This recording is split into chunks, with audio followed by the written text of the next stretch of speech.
Brilliance Audio presents A Killer's Wife by Victor Methos, performed by Brittany Presley.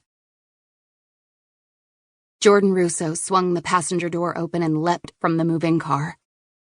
The first thing she felt was the hot sting of asphalt against her bare legs. It scraped the skin off her knees and thighs, pain flooding her body as though she had been set on fire. She would have screamed, but the road had knocked the breath out of her. She tasted blood pooling in her mouth and tongued the jagged edges where teeth had broken with the impact.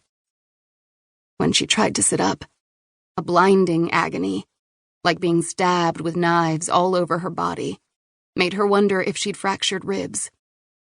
But she forced herself to sit up anyway, wincing from the pain. She looked around. This far into the Nevada desert, there was nothing but clear blue sky, red rocks, sand dunes, and cacti for miles. A screeching noise from in front of her. The car had slammed on its brakes.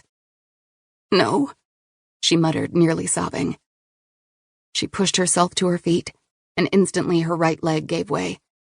She braced herself against the pain, stood again, and hobbled toward the large rock formation across the nearest sand dune. Jordan looked behind her as the driver got out of the car.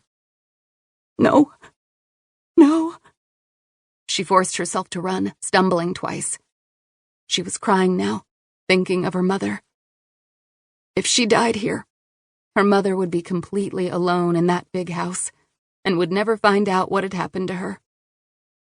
Her leg gave out again just as she reached a boulder near the formation, and she collapsed against it, using it for balance as she scrambled behind it. There was a small nook between the rocks.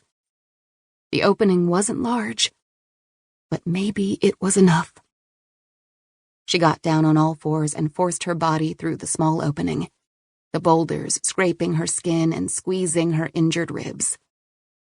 The pain was so overwhelming she had to cover her mouth to stifle a scream.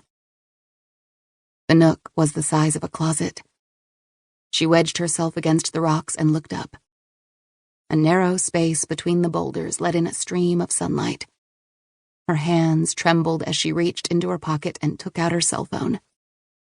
The screen was shattered, but it was on. "Please," she whispered. "Please, please, please." No bars were showing. She dialed 911 and it wouldn't go through. Every bit of strength left her with the silence on the other end of the phone. Footsteps crunched on the sand outside.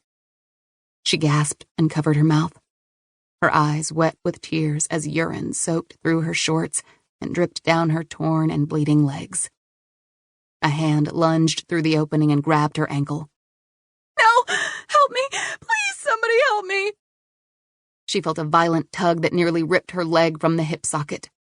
Her fingers clawed at the ground, grasping nothing but loose sand. With one powerful yank, she was pulled out into the hot sun, screaming as the shadow fell over her.